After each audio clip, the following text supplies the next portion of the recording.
pleased with the amount of energy that I see you putting out, and this is the kind of energy that is the stuff out of which education is made, so I'm very pleased. You will notice that I started earlier by saying at the beginning of the so-called instructional period that I would begin with education. But then I didn't say much about education, and we went launching off. And the reason I didn't is actually because it's hard to say a lot about education without infusing critical thinking throughout the explanation.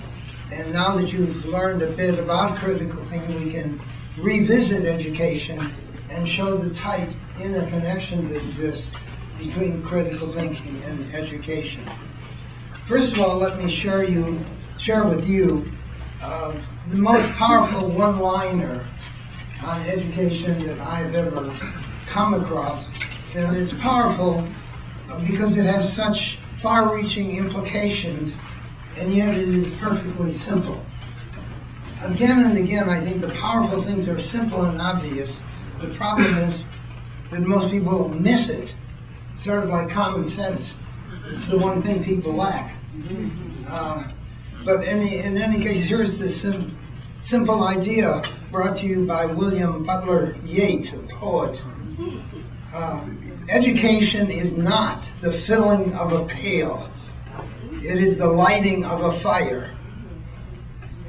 And if that translates for you, it means until the student ignites, nothing has happened. And for most of the student, the wood is wet. There is no flame that is there. And the student is waiting for someone to put knowledge into his or her head, or rather, waiting to hear what's on the test so they can, the night before, get it up to speed and then dump it afterwards.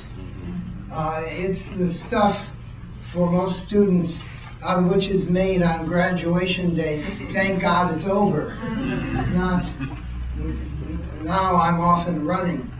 And the key to the fire is that those who are intellectually alive, who are flaming up a bit, have questions, and they're question driven.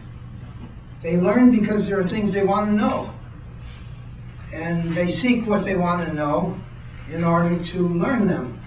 And therefore they don't need a teacher per se. They get teaching from many sources, from individuals, from their own reading, from their own thinking and observation, from their reflection, and from their energy to figure things out that seem important to them. And they function to try to figure things out on many levels, because life takes place on many levels.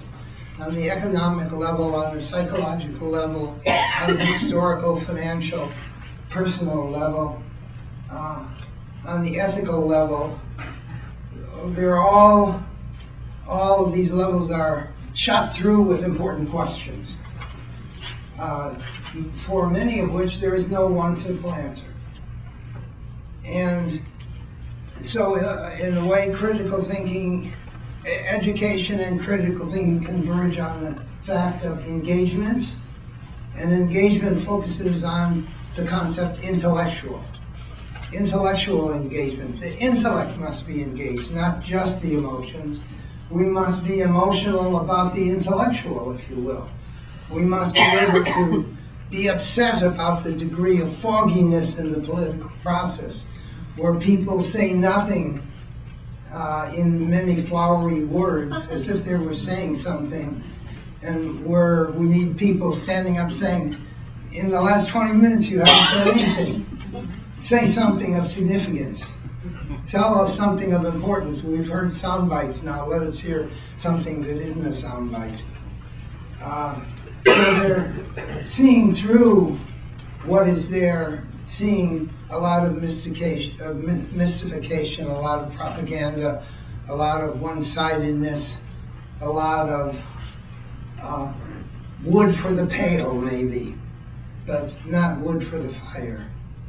And so the key to your success in this workshop is the same key that is the key to your education, and that is your flame getting lit?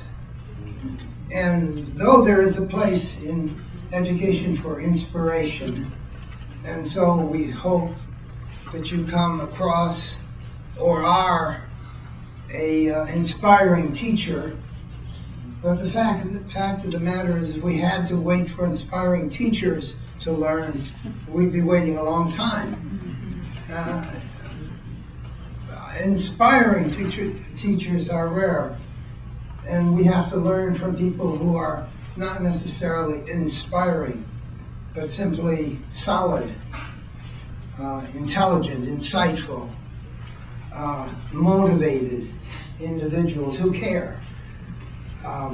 So if we now revisit the concept of critical thinking, how does critical thinking potentially light your fire? Well, it gives you questions to ask that are of burning importance. What is our purpose, after all? What is our purpose in life? What is our purpose in school? What is our purpose in our leisure time? How does the kinds of mindless programs that exist on virtually hundreds of channels, what does that have to do with anything of importance? What questions do you want answered? What information do you need to have to process the realities that you have to deal with? What are you assuming about life and about your life and about what's happening in the world? What are you assuming about your potential to make a difference? What are the most important concepts and ideas?